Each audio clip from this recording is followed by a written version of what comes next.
GPல 13th question, find the sum to n terms of the series 0.5 plus 0.55 plus 0.555 அப்படி கொடுத்துருக்காங்க.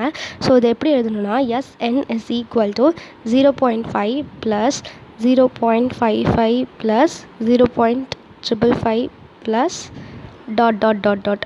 இப்போ என்ன பண்ணலாம்னா 5 வந்து காமனாக வெளில எடுக்கலாமா? ஸோ 5 காமனாக வெளில எடுத்தோன்னா ப்ராக்கெட்குள்ளே என்ன வரும்? 0.1 ப்ளஸ் 0.11 ப்ளஸ் 0.111 அந்த மாதிரி போயிட்டே இருக்கும். இப்போ வந்து 0.1 வந்து எப்படி எழுதலாம்? 1/10ன்னு எழுதலாமா? ஸோ 5 into 1/10 ப்ளஸ் 0.11 11/10 0.111 111 இது 11/100. ஏன்னா பாயிண்ட்டுக்கு அப்புறம் 2 டிஜிட் இருக்குல்ல, அதனால் இதில் பாயிண்ட்டுக்கு அப்புறம் 3 டிஜிட் இருக்கிறதுனால 3 0 வரும். ஸோ 11/1000 இது 111/1000 இந்த மாதிரி போய்கிட்டே இருக்கும். இப்போ வந்து இது என்ன எழுதலாம்னா 5 into இங்கே வந்து மல்டிப்ளை அண்ட் டிவைட் பை 9ன்னு போடணும். ஓகே, அப்படின்ட்டு ஃபஸ்ட்டு எழுதிடலாம்.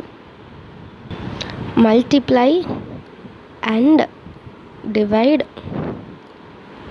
பை 9. ஸோ டிவைட் பண்ணும்போது ப்ராக்கெட்க்கு வெளியில் டிவைட் பண்ணணும், மல்டிபிள் பண்ணும்போது ப்ராக்கெட்க்கு உள்ளே மல்டிபிள் பண்ணணும். ஸோ 9/10 ப்ளஸ் 99/100 ப்ளஸ் 999/1000 ப்ளஸ் அப்படின்ட்டு இந்த மாதிரியே போய்கிட்டே இருக்கும். Is equal to 5/9. இப்போ 1/10 எப்படி எழுதலாம்? 1 மைனஸ் 1/10 சாரி 9/10 எப்படி எழுதலாம்னா 1 மைனஸ் 1/10 அப்படின்ட்டு எழுதலாமா?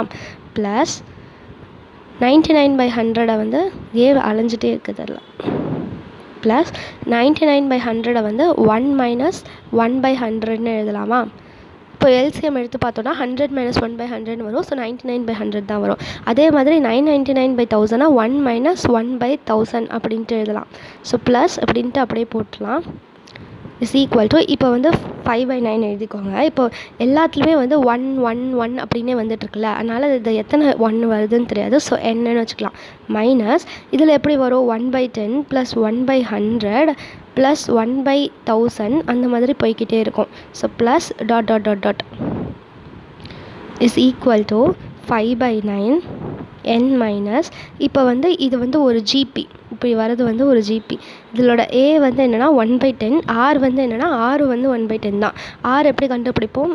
டிவைட் பண்ணி 1/100 டிவைடட் பை 1/10 அப்படின்னு போடுவோம். 2 டேர்ம் டிவைட் பண்ணால். ஸோ 1/100 இன்ட்டு 10/100 வருமா? ஸோ இது கேன்சல் ஆகினா 1/10 தான் வரும். ஏவும் 1/10, ஆறு வந்து 1/10. 1/10 வந்து 0 அது 1 விட சின்னதாக இருக்கா பெருசாக இருக்கா? 1 விட சின்னதாக இருக்குது. ஸோ 1 விட சின்னதாக இருந்ததுன்னா நம்ம என்ன ஃபார்முலா போடுவோம்? சம்முக்கு என்ன ஃபார்முலா போடுவோம்? a into 1 minus r power n by 1 minus rங்கிற ஃபார்முலா போடுவோம். ஸோ இந்த ஃபார்முலாவில் தான் நம்ம இப்போ சப்ஸ்டிடியூட் பண்ண போகிறோம். a வந்து என்னது? 1/10 a into 1 minus r power n. r வந்து 1/10 தான். So r power n divided by 1 minus r is equal to 5/9 n minus இப்போ வந்து இப்போ வேணும்னா இதுக்கு எல்சிஎம் எடுத்து டினாமினேட்டரில் போட்டுக்கலாம், இல்லைனா வந்து இப்படியே விட்டுறலாம். ஸோ இந்த சம்மோட ஆன்சர் இவ்வளோ தான்.